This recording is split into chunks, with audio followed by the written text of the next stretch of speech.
นิคช่างเทคนิคน้องนัทดูแลสถานีก็ต้องขอบคุณทุกคนทุกท่านที่กล่าวนามมาและบ่ได้กล่าวนามที่อยู่เบื้องหลังการทำงานของสถานีรวมถึงสถาญาติโยมทุกคนทุกท่านที่ได้สนับสนุนช่วยเหลือการน้ำกับไฟการใช้จ่ายสถานีมากันทุกเดือนก็ถือว่าเป็นกำลังเป็นทุนคือกับทุกรับฟังทั่วทุกสารทิศที่หมุนคลื่นวิทยุมาฟังทุกช่วงเวลาที่มีรายการธรรมะวันนี้พบปะกันวันที่8เดือนมีนาคม2568วันเสาร์ศรัทธาญาติโยมเป็นวันเสาร์เป็นวันพักผ่อนของศรัทธาบางคนที่ทำงานราชการแต่ว่าหมู่เฮาทั้งหลายเจ้าไร่เจ้านายเจ้าบ้านทั่วไปก็บ่มีวันพักวันหยุดหรอกมันพระสงฆ์องค์สังฆเจ้าก็บ่มีวันหยุดก็วันพระโลอาจารย์วันพระยิ้มบัดได้หยุดเนาะศรัทธาญาติโยมมาวัดมาวาทำบุญสุนทานมากินมาทานก็ต้องทำหน้าที่บัดได้มีวันหยุดญาติโยมก็ทำหน้าที่ของไผของมันไปอาตมาภาพเป็นพระสงฆ์คนหนึ่งที่บัดได้อยู่ในฝ่ายของการปกครองเป็นเจ้าคณะเป็นพระสังฆาธิการเป็นเจ้าอาวาสยังกะเปิ่นเป็นปลายกว่าเปิ่นหน่อยเนาะก็ทำหน้าที่ของตัวเองในส่วนที่ตัวเองจะทำได้และทำดีก็ทำในส่วนนี้ส่วนการปกครองการดูแลวัดวาอารามต่างๆนั้นก็ครูบาอาจารย์ที่เปิ้นมีความเสียสละเปิ้นก็ปากละเพราะปัญหานักหนาต่างๆมากมายสถานในการปกครองในการเป็นสมภารเจ้าอาวาสเป็นพระสังฆาธิการต่างๆมีการประชุมมีการยังหลายอย่างหลายประการเนาะหมู่เฮาทั้งหลายวันนี้พบปะกันแล้วก็มนต์เสียก่อนเพื่อเกิดความเรียบร้อยตอมจิตตอมใจทำใจให้สบกราบสองธัมโมเมนาโถกราบสามสังโฆเมนาโถอิมินาสกาเรนะพุทธังอภิปูชายามิอิมินาสกาเรนะธัมมังอภิปูชายามิอิมินาสะอะระหังสัมมาสัมพุทโธภาควาพุทธังภาควันตังอภิวาเทมิกาสวากขาโตภะคะวะตาธัมโมธัมมังนะมัสสามิกาสุปฏิปันโนภะคะวะโตสาวกสังโฆสังฆโม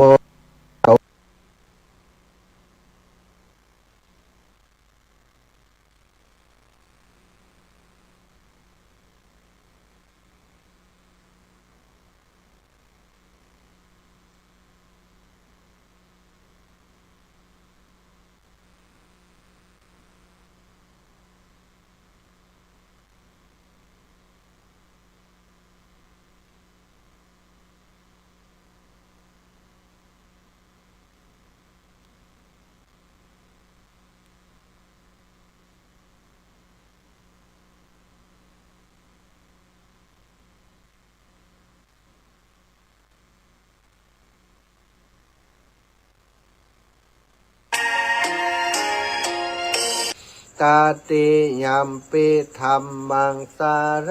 นังกัจฉามิ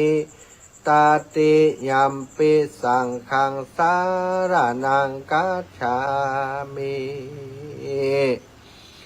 อิติปิโสภะคะวะอะระหังสัมมาสัมพุทโธวิชชาจารณะสัมปันโนสุขโตโลกวิทูอนุตตโรปุริสธรรมะสารทิสัทธาเทวะมนุสสานังพุทโธภาคาวาติสวากขาโตภาคาวาตาธัมโมสันทิฏฐิโกอากาลิโกเอหิปัสสิโกโอปะนายิโกปัจจัตตังเวทิตาโพวิญโยหิติสุปฏิปันโนภะคะวะโตสาวกสังโฆอุชุปฏิปันโนภะคะวะโตสาวกสังโฆสามิจิปฏิปันโนภะคะวะโตสาวกสังโฆญาติทางจัตตาริปุริสายุคานิอัตถปุริสาปุคลาเอสะภะคะวะโตสาวกสังโฆอะหุนายโยปะหุนายโยทักขินายโยอัญชาริการานิโยอนุตตรังปุญญเขตังโลกัสสติกราบพระพร้อมกันเนอศรัทธาญาติโยมทั้งหลายกราบหนึ่งพูดทางว่ารันตังสิราสานะมาบีกราบสองธรรมังว่ารันตังสิราสานะมาบีกราบสามสังฆังว่ารันตังสิราสานะมาบีไหวพระสวดมนต์ทำวัดเรียบร้อยศรัทธาญาติโยมต่อไปก็จะได้สนทนาอุจสารธรรมอันเป็นพโยชนะประโยชน์กับตัวผู้พูดและตัวผู้ฟังเพื่อเป็นข้อคิดสะกิดเตือนใจตึงเปิ่นตึงตัวเนาะศรัทธาญาติโยมต้องใจคำว่าตึงเปิ่นตึงตัวการทบทวนธรรมการอุจสารธรรมอู้ไปก็เกิดความหู้กับตัวเองตัวกับคนอื่นตัวเนี่ยศรัทธาบัจจัยกะเกิดการศรัทธาญาติโยมคนพูดเวลาพูดมันนึกถึงเรื่องนั้นเรื่องนี้ก็ทำให้เกิดประโยชน์กับตัวเฮาไปด้วยเป็นการเตือนตัวเก่าไปด้วยวันนี้อยากจะอู้จาถึงเกี่ยวกับเรื่องราวทางพระพุทธศาสนาเป็นประวัติของการเผยแผ่ธรรมของพระพุทธเจ้าแต่เจ้าเดินธุดงค์มาเนาะศรัทธาจิตใจก็ประวัตินึกไปถึงตอนที่พระพุทธเจ้าและเหล่าบรรดาสาวกทั้งหลายในยุคต้นพุทธกาลหลังจากที่พระองค์ได้แสดงธรรมแก่ปัญจวัคคีย์ตั้งห้าแล้วก็เกิดองค์รัตนตรัยแก้วเจ้าสามประการครบเนาะเมื่อพระอัญญาโกณทัญญะพระปะวัฏพระปะพัทธิยะมหานมะอัสสชิได้ฟังธรรมเข้าใจธรรมแล้วก็ปฏิบัติตามได้บรรลุธรรมในที่สุดที่ป่าอิสิปตนะมฤคทายวันและต่อมาก็มีสาวกเพิ่มขึ้นแห่งคนที่ป่าอิสิปตนะมฤคทายวันแห่งนั้นคือท่านยัสสะเป็นบุตรของห้าปฏิปเศรษฐีในเมืองราชคฤห์อยู่บ่ไกลจากป่าอิสิปตนะมฤคทายวันเกิดความเบื่อหน่ายที่นี่วุ่นวายหนอที่นี่คัดข้องเนาะไปเจอพระพุทธเจ้าที่นี่ไม่วุ่นวายที่นี่ไม่ขัดข้องก็ได้บวชในพระพุทธศาสนาสุดท้ายมาก็ได้ไปปาเปื้อนมาแหม54 คนเสถาปายาสานิปาเปื่อนที่เคยคบหาเคยกินเคยเที่ยวด้วยกัน54 คนมาบวชพอคือเรื่องของเรื่องเขาหู้ว่าท่านยัสสะบวช เขาก็เลยไปบวชไปหาแล้วก็ไปบวชโดยคิดว่าทำสิ่งที่ทำให้ท่านยัสสะถึงเข้าไปบวชนั้นต้องมีเหตุมีผลแน่นอนทำใดที่ท่านยัสสะปฏิบัตินี่ถ้าบัดใจเรื่องดีๆเขาบัดทำแน่นอนอันนี้แสดงว่าเป็นเรื่องที่ดีก็เลยไปบวชตามพระยัสสะกุลบุตรยัสสะพระยัสสะพอบวชแล้วก็ได้บรรลุอรหันต์โดยกันสถานก็เท่ากับว่าตอนนั้นมีพระอรหันต์ปัญจวัคคีย์5พระพุทธเจ้า6แล้วก็ของพระยัสสะพร้อมกับบริวารกับเพื่อนนี่55รวมกันแล้วเป็น61พระอรหันต์61รูป61องค์รวมถึงพระพุทธเจ้าด้วยพระพุทธองค์ก็ทรงประชุมสงฆ์อรหันตเจ้าทั้งหลายว่าเธอทั้งหลายตอนนี้ธุระในการดูแลตัวเองของเธอทั้งหลายได้จบสิ้นเรียบร้อยหลักสูตร การเรียนทางพระพุทธศาสนาเมื่อเธอได้ตรัสรู้แล้วได้หู้ธรรมเช่นเดียวกับตถาคตแล้วบรรลุเป็นพระอรหันต์แล้วหน้าที่ของเฮาก็หมดลงแต่หน้าที่ในการช่วยเหลืออนุเคราะห์สงเคราะห์แก่สัตว์โลกทั้งหลายยังมีอยู่สถานเธอทั้งหลายจงจาริกไปเพื่อประโยชน์แก่มหาชนเพื่ออนุเคราะห์เพื่อสงเคราะห์แก่มหาชนทั้งหลายแยกกันไปจับบ่ฮื้อไปซ้ำกันในที่เดียวกันเพราะว่ามันเป็นสมัยต้นสถานถ้าไปตัวกันเป็นหมู่ก็อู้เรื่องเดียวกันนั่นนะเพราะฉะนั้นเป็นพระอรหันต์เหมือนกันแยกกันไปคนละที่ละแห่งสถานแม้แต่พระพุทธองค์เองก็แยกไปส่วนพระองค์ซึ่งพระพุทธเจ้านี้ก็เป็นนักวางแผนศรัทธาญาติโยมพระองค์ปรารถนาหรือว่าต้องการมีความต้องการที่จะเผยแผ่ศาสนาคือเป็นไปด้วยความเป็นปึกแผ่นและรวดเร็วก็มาตองพอว่าที่เมืองราชคฤห์นี่ปัจจุบันนี่มีครูบาอาจารย์มีอาจารย์ที่สอนศาสนาคนใดเป็นคนดังแล้วพระราชากรุงราชคฤห์คือพระเจ้าพิมพิสารนั้นนับถือเป็นลูกศิษย์ของไผ่ก็ได้พบว่าพระเจ้าพิมพิสารนี่นับถืออุลุเวละกัสสปะท่านกัสสปะอุลุเวละกัสสปะนี่กัสสปะ3พี่น้องสถานหลังจากที่ได้ห่ำเฮียนไตรเพศมาแล้วก็มีลูกศิษย์ลูกหามาเฮียนโดยก็สอนความรู้ต่างๆสอนเรื่องฌานเรื่องสมาบัติต่างๆแกก็เป็นผู้ปฏิบัติทีนี้ก็พอมีสาวกนักขึ้นก็เลยทำตัวทำตัวเป็นอาจารย์เป็นดาบสไปอยู่ที่อุลุเวละเสนานิคมไกลน้ำไกลแม่น้ำเมืองอุลุเวละเสนานิคมก็เลยได้ชื่อว่าอุลุเวละกัสสปะสถานคนผู้น้องอุลุเวละกัสสปะนี่มีบริวารอยู่ด้วยกันนั่น499รวมตัวเองก็เป็น500เนาะแล้วก็ผู้น้องเป็นมีบริวาร500รวมตัวเองเป็น501แล้วก็ผู้น้องนาทีกัสสปะที่ว่านาทีก็เพราะว่าไปอยู่ที่คุ้งน้ำนาทีที่นาทีกัสสปะเนาะแล้วก็คนสุดท้ายไปอยู่ที่คุ้งน้ำขยาเรียกว่าขยากัสสปะ3คนพี่น้องคนสุดท้าย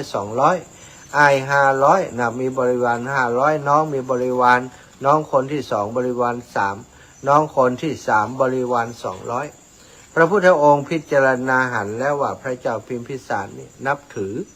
ชาดินเหล่านี้ที่บูชาไฟเหล่านี้แล้วก็มูนี่มีอิทธิพลต่อความเชื่อความเคารพนับถือของคนในเมืองราชคฤห์แล้วก็มูนี้เข้าใจผิดคิดว่าตัวเองเป็นพระอรหันต์แต่ความจริงยังบัดใจเป็นพระอรหันต์กำเตื้อแต่เข้าใจไปเองว่าตัวนี้บรรลุอรหันต์แล้วว่าศรัทธาเพราะการบูชาไฟพระพุทธองค์ก็ทรงเมื่อพิจารณาแล้วทรงสาวกไปแล้วพระองค์ก็เสด็จเพียงลำพังพระองค์เองพระองค์เดียว เสด็จไปที่ปฏิบัติของอุลุเวลกัสสปะสถานท่านอุลุเวลกัสสปะหันพระพุทธองค์เสด็จไปหันสมณะที่มีหน้าตาดีงดงามไปหาก็ได้แล้วก็ไปขอพักโดยก็เลยฮือพักแต่บอกว่าท่าน ที่พักของเฮาใบเรียวมันเต็มนะกระต๊อบต่างๆที่พระเจ้าพิมพิสารและก็สาวกเฮาทั้งหลายเนี่ยแปลงฮือนี่มันเพียงพอกับคนหมู่นี้เต่าอันแต่บัดเดียวนี้มีว่างอยู่ติเดียวคือเรือนไฟแต่ว่าเรือนไฟนี่มันมีพญานาคอยู่หั่นไผบ่กล้าเข้าไปพญานาคตัวนี้มันสวกพระพุทธองค์ก็ว่าเป็นหยังเฮาจะอยู่ติเรือนไฟก็แล้วกันว่าอุลุเวลกัสสปะดาบทก็บอกว่ามันอันตรายนะพญานาคตัวนี้มันสวกเนอะถ้าท่านเข้าไปมันจะพ่นปิดพ่นไฟใส่จะไหม้ท่านเลยนะตายอ้องเลยนะวะพระพุทธองค์ก็บอกว่ามันเป็นหยังเขาจะไปนอนท่านถ้าท่านอนุญาตเขาก็จะนอนที่ท่านเขานี่อนุญาตแต่หนักมันจะอนุญาตหรือไม่นี่เนาะหนักก็เป็นชัดที่มีพิษสถามีพิษมีฤทธิ์มีเดชเหมือนกับงูพิษพระพุทธองค์ก็เมื่อกัสสปอุลุเวลกัสสปะอนุญาตก็ถือบาตรจีวรเข้าไปอยู่ในซุ้มไฟอยากเข้าไปพบพญานาคขันเท่านั้นเองสถาญาติโยมก็สมณะนี่วัดดีวัดเก่งอย่างใดนี่เข้ามาตั้งนี้บอกกวดตายกันนี่วะพญานาคก็พ่นพิษใส่ทันทีทันใดพ่นไฟใส่พระพุทธเจ้าหู้อยู่แล้วก็เลยบังหวนไฟคืนไปสถาก็คือบังหวนก็คือต้านอิจนะต้านไฟนั้นคือย้อนกลับไปหาพญานาคแล้วคือมันฤทธิ์รุนแรงกว่าเดิมไปเผาไหม้พญานาคพญานาคเมื่อโดนไฟของตัวเก่าไหม้ลวกก็สะดุ้งกว่าสถาญาติโยมเนี่ยอย่างใดก็สู้พระพุทธเจ้าบ่ได้โดยประการทั้งปวงสุดท้ายก็ยอมยุบอยู่หันแอบแยบสถายอมอยู่ส่วนข้างหนึ่งพระพุทธองค์ก็ว่าเฮามาเพื่อจะพักผ่อนที่นี่ก็กว้างขวางดีท่านจะขางเงี้ยบางอย่างท่านก็อยู่ส่วนหนึ่งเฮาก็อยู่ส่วนหนึ่งบ่ต้องมายุ่งมากวนกันนะถ้าท่านทำร้ายเฮานี่สิ่งนั้นก็จะตอบคืนไปหาท่านคมพญานาคจนพญานาคยอมกันสถาญาติโยมเมื่อเป็นอย่างนั้นนะตอนเจ้ามาอุลุเวลกัสสปะและก็ลูกศิษย์คิดว่าพระพุทธเจ้านี่สมณะตนนี้เรียบร้อยชี้มกอตายแน่นอนพญานาคต้องพ่นพิษใจคงบัดหลอดแน่ก็ปากันไปพ่อดอมไปพ่อสถาปากันไปหลายคนเปิดประตูห้องไฟห้องไฟนั่นออกก็ปรากฏว่าพญานาคหมอบอยู่หิมพระบาทของพระพุทธเจ้าท่านเหมือนกับรับใจกับพระพุทธเจ้าว่าว่าอย่างคือพระพุทธองค์สักอย่างหมู่นั้นหันก็อัศจรรย์ใจสถาเป็นไปได้อย่างใดนี่เนาะอยู่กับพญานาคโดยที่พญานาคว่าอย่างมีฤทธิ์มีเดชโลนิสมณะผู้ซึกเลื่อมใสเหมือนกันแต่ก็คิดว่ามีฤทธิ์ก็มีฤทธิ์ไปแต่สู้เฮาไม่ได้เฮานี่เป็นพระอรหันต์ว่าอุลุเวลกัสสปะขึ้นอย่างนั้นคืนต่อมาสถาญาติโยมก็มีเท้าจตุโลกบาลทั้งสี่ไปกราบพระพุทธเจ้าแสงสว่างของเทวดาวุบวับลงไปแจ้งลึงบริเวณที่ห้องไฟของที่พระพุทธองค์ทรงประทับอยู่ห้องไฟของอุลุเวลกัสสปะหมู่เพื่อนจะมีห้องไฟไว้ห้องไฟนั้นหมายความว่าไฟต้องบัดดับเสียท่านเพื่อนจะโซนหลัวโซนไฟตลอดเป็นปูจาไฟบังคือไฟดับมีเรือนไฟหรือว่าห้องไฟพอ อุลุเวลากัสสปะและลูกศิษย์ทั้งหลายก็หานว่ามันเป็นแสงสว่างไออย่างโซลาร์เซลล์ก็มีไฟฟ้าก็มีแสงนี้มันไม่ใช่แสงไฟมันเป็นแสงแห่งไออย่างแจ้งลึกแจ้งลึ่งอย่างอีกพอตอนเจ้าก็ขังไปถามมันตะคืนนี้มันเป็นแสงมาอย่างมีไผมานี่กะพระพุทธเจ้าก็บอกว่าโอ้เท้าจัตุโลกบาลทั้งสี่มาเยี่ยมมาสนทนามาถามปัญหาธรรมกับเราว่าโอ้อุลุเวลากัสสปะก็ว่าโอ้อันสมานะรูปนี่บัดธรรมดาโลนี่ขนาดเทวดาขนาดจักใหญ่ขนาดนั้นยังมาหาเขาเองเนี่ยมันเคยหันแต่อย่างอันนี้บัดธรรมดาโน่นนี่นะแต่ถึงกันนั้นก็ยังบัดใจพระอรหันต์เขานี่เป็นพระอรหันต์วะคืนต่อมาก็มีมีพระอินทร์พระพรหมมาหาสถาพระอินทร์เท้าสหัสนัยหรือว่าพระอินทร์ตาของเขาเนี่ยเนาะ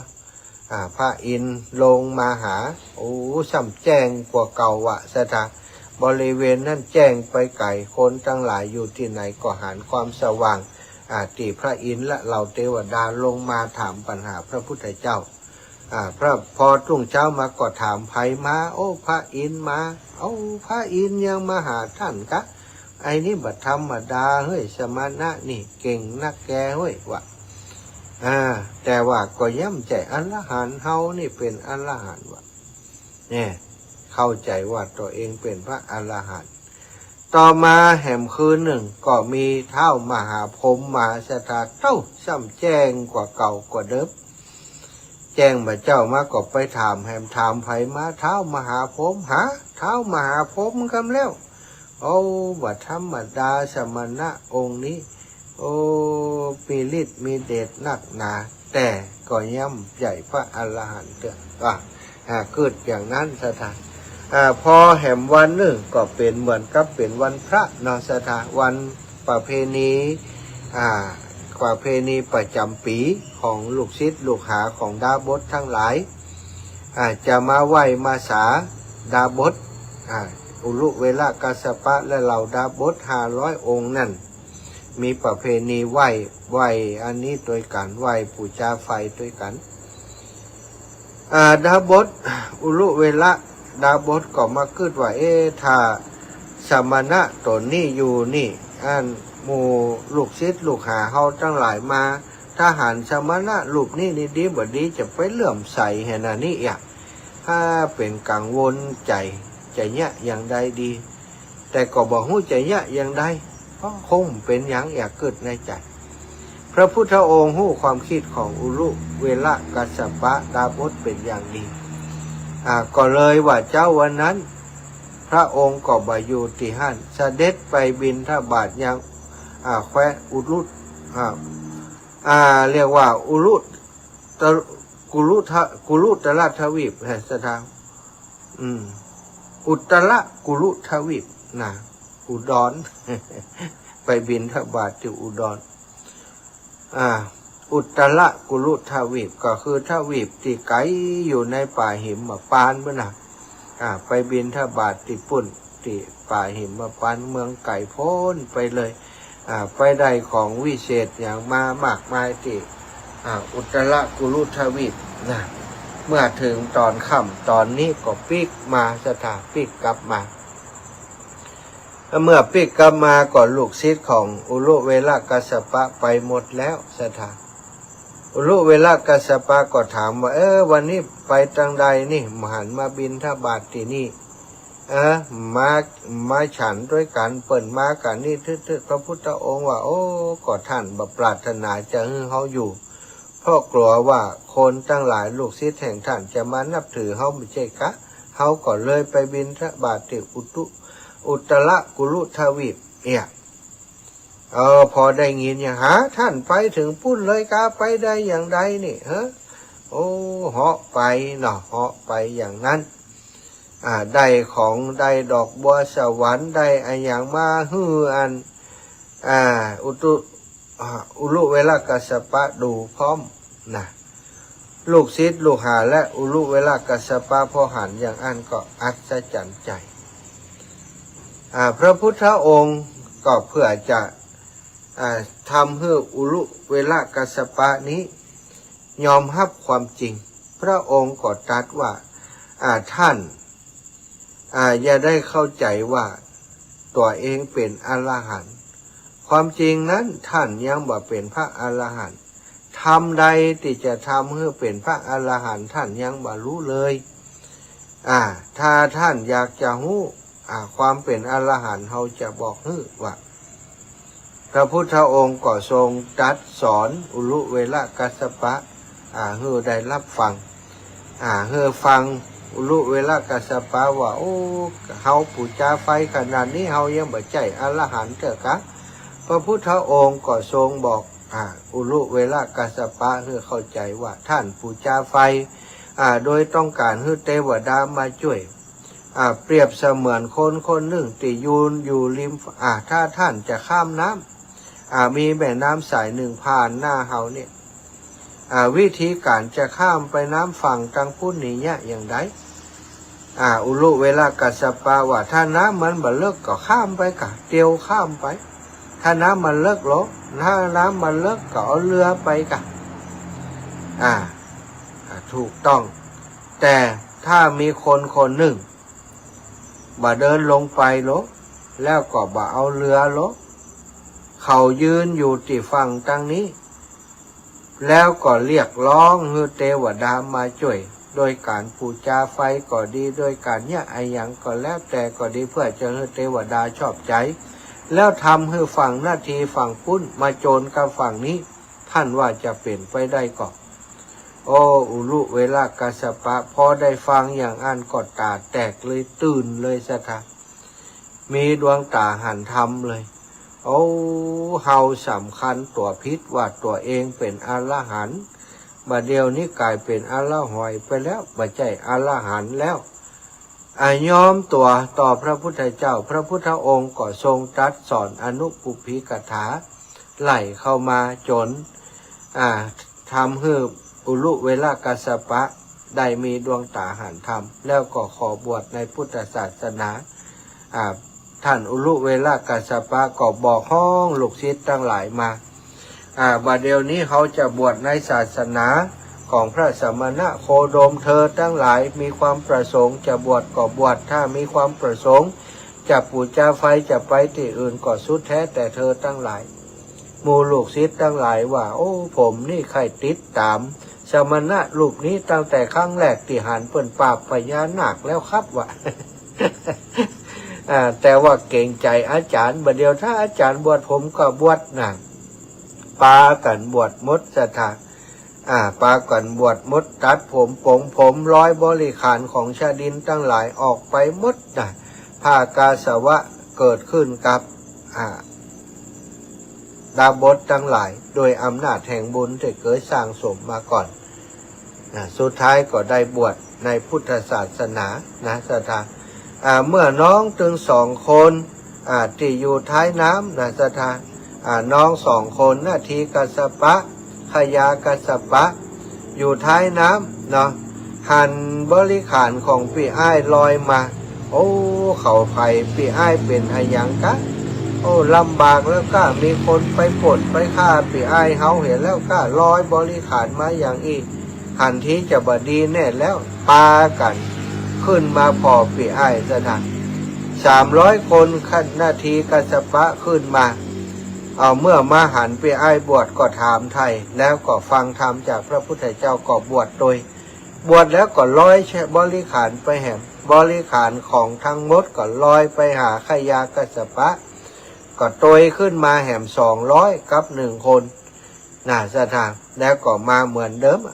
มาฟังแล้วก็ได้บวชสุดท้ายก็เลยได้บวชในพุทธศาสนาก็มีบริวาร500เนาะ500 300 200ก็เป็น1,000รวมกับแห่ม3 คนอรุเวลากัสสปะนาทีกัสสปะขยากัสสปะแห่ม3 รูปทั้งหมดก็มีพระอรหันต์ปันกับ3 รูป4 รูปถึงพระพุทธเจ้าสถานกำลังผลหนักแล้วบัดเดี๋ยวนี้ก็เลยได้ปาสาวกทั้งหลายพระอุลุเวลากัสสปะ พระนาทีกัสสปะพระขยากัสสปะและพระอรหันต์ทั้งหลายสาวกทั้งหลาย1,400 ลูกถึงพระพุทธเจ้าเสด็จเข้าไปในกรุงราชคฤห์มีพระพุทธเจ้าเดินนำหน้าอย่างสง่างามสถาญาติโยมโดยพุทธจริยวัตรพุทธลีลาศการเดินอย่างพระพุทธเจ้าที่งดงามเดินนำหน้าสาวกทั้งหลายเป็นแถวเป็นแนวคนในเมืองราชคฤห์ก็ตกใจกันศรัทธาพระวาทส่วนใหญ่ก็นับถืออุลุเวลากัสสปะแม้กระทั่งพระเจ้าพิมพิสารก็นับถือท่านอุลุเวลากัสสปะพอหันพระพุทธเจ้าเดินนำหน้าอุลุเวลากัสสปะเดินโดยกลมาก็สงสัยว่าสรุปแล้ว2 คนนี้ไผใหญ่กว่าไผคณะที่พร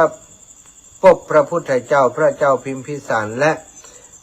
ทหารทั้งหลายเสนาอำมาตย์ทั้งหลายและประชาชนทั้งหลายก็มีความลังเลสงสัยบอกว่าไผใหญ่กว่าไผเพื่อจะทำให้เรื่องนี้เป็นสิ่งที่กระจ่างแก่พระเจ้าพิมพิสารและคนทั้งหลายพระพุทธเจ้าก็ทำสัญญาณคืออุลุเวลากัสสปะได้เข้าใจอุลุเวลากัสสปะหันพระพุทธเจ้าทำสัญญาณให้พอก็ได้เข้าไปกราบแทบพระบาทของพระพุทธเจ้าทำประทักษิณ3 รอบแสดงความเคารพอย่างสูงแล้วก็เหาะขึ้นไปบนอากาศสถานทำอภินิหารต่างๆมากมายแล้วก็ลงมาแล้วก็กราบพระพุทธเจ้าแล้วก็เหาะขึ้นไปแล้วก็ลงมากราบพระพุทธเจ้าถึง3 ครั้งด้วยกัน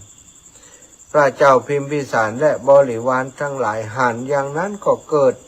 ความปิติแล้วเข้าใจทันทีว่าพระพุทธเจ้าคือ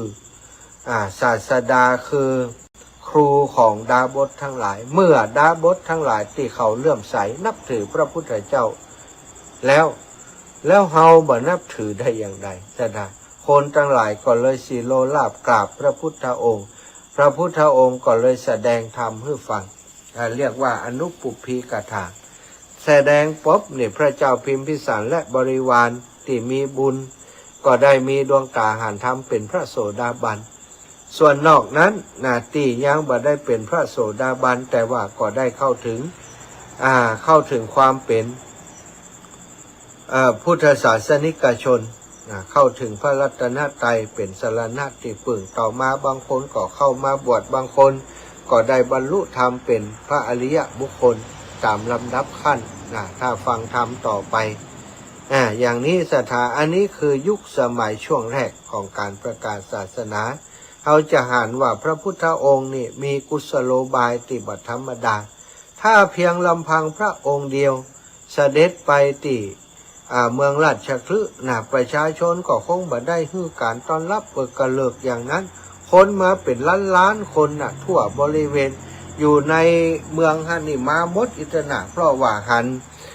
พระสงฆ์หมู่ใหญ่เข้าไปแล้วก็ติดแปลกประหลาดก็คืออุลุเวลากัสสปะนาทีกัสสปะขยากัสสปะปล่อยลอยชุดชดินมดใส่ชุดเหมือนกับพระพุทธเจ้าสดาคนก็เลยแปลกใจแตกตื่นมาฟังธรรมกันเป็นจำนวนมากทั้งหมดนั้นเคยมีบุญร่วมจัดกับพระพุทธเจ้ามาก่อนสถานกับพระเจ้าพิมพิสารมาก่อนโดยก็เลยได้มาพบปะกันแล้วก็ได้ฟังธรรมแล้วก็ได้มีดวงตาหันธรรมในที่สุดอันนี้คือในช่วงต้นของการประกาศศาสนาซึ่งจะหันว่าพระพุทธองค์ก่อนที่จะไปประกาศศาสนาที่ไหนนี่พระองค์ต้องใช้วิธีการจิตวิทยาต่างๆมากมายสถานแม้กระทั่งช่วงแรกๆนี้จะต้องใช้พุทธอภินิหารก็จำเป็นต้องใช้เพื่อประโยชน์ในการเผยแพร่ให้ได้เร็วที่สุดในสถานเนาะอันนี้เล่าให้ศรัทธาฟังว่าการที่ศาสนาจะมาถึงเฮาบัดเดียวนี้เนี่ยโอ้บ่ใจเรื่องง่ายๆจะมาถึงเฮาอาศัยความมานะภาคเพียรความพระเมตตาที่คุณพระกรุณาที่คุณพระปัญญาคุณบริสุทธิ์ที่คุณของพระสัมมาสัมพุทธเจ้า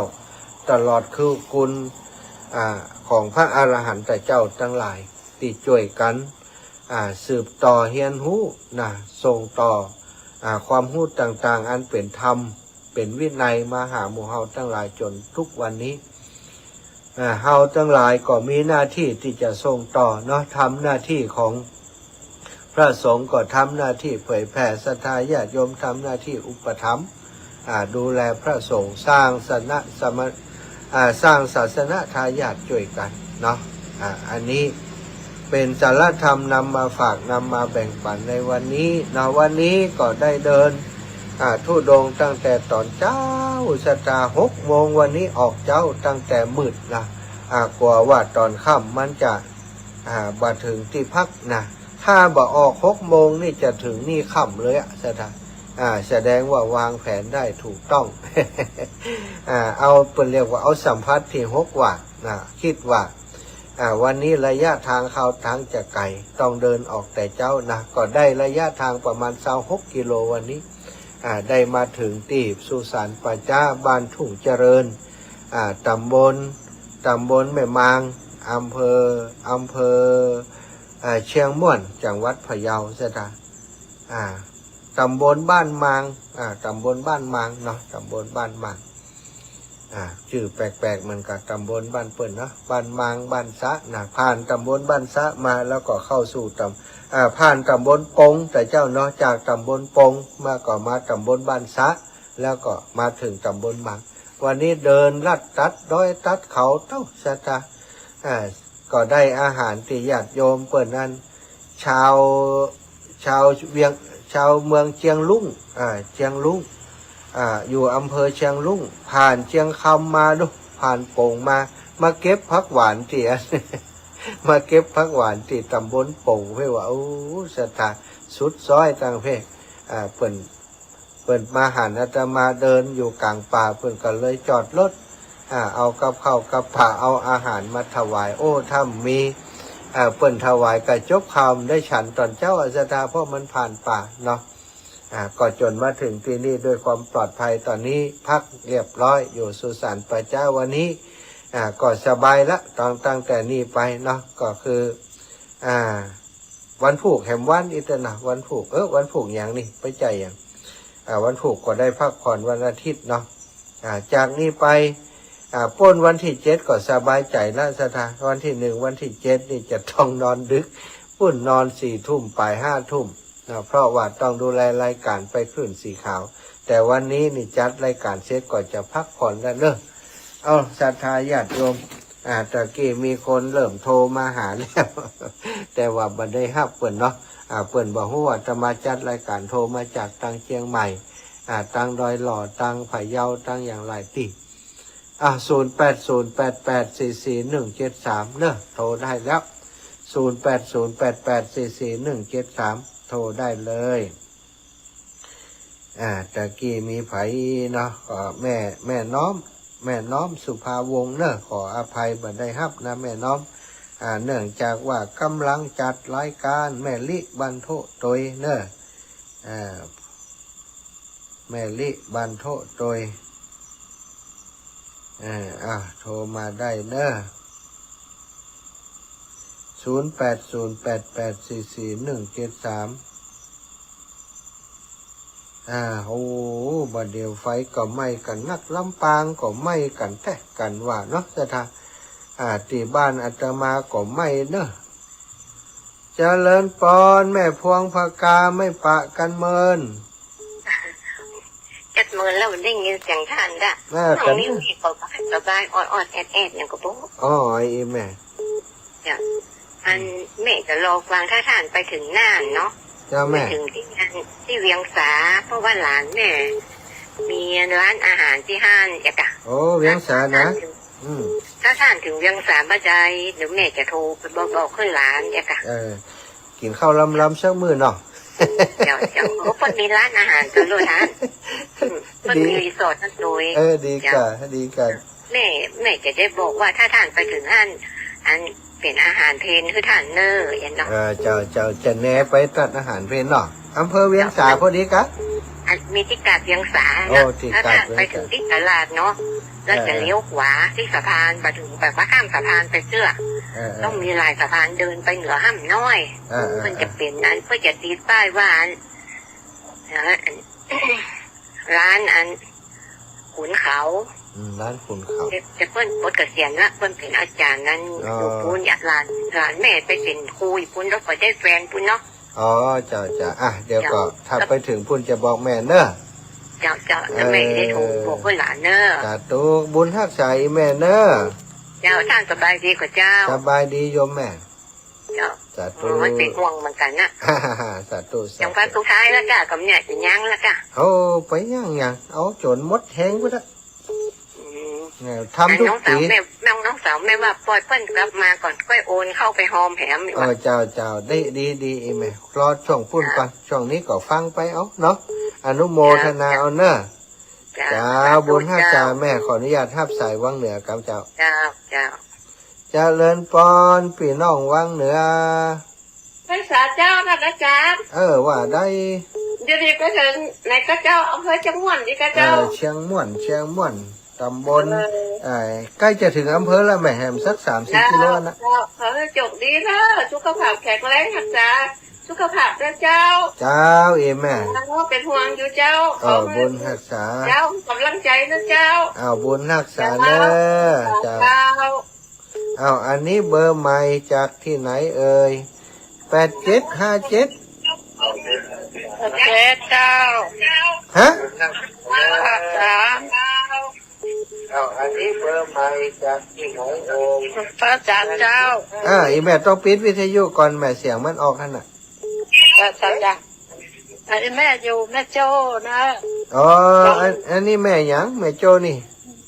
แม่ละมูลสอนง่ายอายุ18แล้วเพราะว่าโทรมาครั้งแรกแม่ละมูลสอนง่ายอายุ88อยากให้ร่วมทำบุญกับพระอาจารย์เดี๋ยวก่อยโทรกลับเนอะจะมาทางนี้ได้ก่อนมาทางนี้นี่เดี๋ยวปุ้นเดินทุดงเสร็จปุ้นก็จะไปเจ้าเคยบ้าตั้งแม่โจ้กับเจ้าเคยกะแม่หลายคนกะเป็นอยู่แม่โจ้นี่นะแม่อมนวันก็แม่โจ้ก็แม่เจ้าคือถ้ามาบ้านแม่อยู่ติดถนนนี่แหละถ้ามันเขามีผ่านหน้ามหาลัยแล้วก็มาถึงทกสถึงทกสแล้วก็มีหมูอินเตอร์แล้วก็มีไอ้นั่นร้านกาแฟแล้วก็อีแม่เซ็ตร้านกาแฟนี่เลยลูกได้เดี๋ยวถ้าเขาเดินทุดงเซ็ตแล้วเนาะแม่เนาะเดี๋ยวจะบันทึกเบอร์ไว้ก่อยโทรหาแม่เนาะเจ้าสาธุบอกแฮมกับแม่ยังก็แม่ละมูลสอนง่ายจ้าแม่ละมูลจะจำละบันทึกแต่ตัวแม่ละมุนละม่อมละมุนสอนง่ายอันนี้สอนยากสอนเย็นเฮานะเจริญพรหายเจ้าอาจารย์แม่เพ้นล่ะเจ้าลมมันแห้งเนาะเจ้าแม่แล้วมันก็จะมีฝนนะเจ้าอากาศทั้งเพศกับลมแห้งได้ไหมการตั้งคนที่ชื่อของลมก็เจ้าลมก่อยลมแต่มีฝนเจ้ากำลังใจเนอะสาธุแม่เจ้าเจริญพรแม่น้อมเจ้าโอ้ยหันเดินดีแต่ดูแต่หันกะอินดูก็มาตัวหากลับบ้านแล้วโอ้ยปล่อยไปได้อินดูอยู่บ้านเนอะอนุโมทนาสัตตุเนอะเจ้าหันขึ้นไปหน้าเมนโอ้ไปเล่นอย่านอนท่านแกวันนั้นพอแล้วอากาศฝนสีจะตกลมสีจะแห้งอีกไหมก็เลยลงมาประเดี๋ยวนี้นอนต้นหลุมเนี่ยไหมนอนต้นหลุมเนี่ยเพราะกว้างๆเนาะฝนไม่ได้แซงนะต้องเอาตีบ้านนั้นมีบังเห็นหน่อยถ้าบังนี่เวลาฝนสาดมันจะลำบากเจ้าบ้านอย่างก็ทุ่งเจริญตำบลบ้านมังเจ้าสัตว์แม่เจ้าล เนาะเจ้าสัตว์ตัวเนอเจ้าบุญรักษาขอบคุณความห่วงใยเนอแม่เนอแม่น้อยอุตุดีอากาศดีหรือไม่บ้านให้นาใหญ่ล้มโซ่ตัวลูกบ้านให้นาใหญ่เพื่อก็ล้มเหมือนกันนี่ไหมล้มนะเรียนอยู่ไหนตัวลูกอยู่เชียงม่วนเพื่อรับไหมเชียงม่วนอำเภอเชียงม่วนแม่ฟังอยู่มีกระติดตามท่านเกิดท่านนี่อยู่ลูกพ่อเขา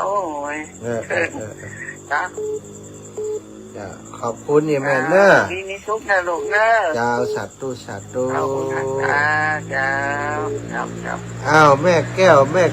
คุณแม่เจ้า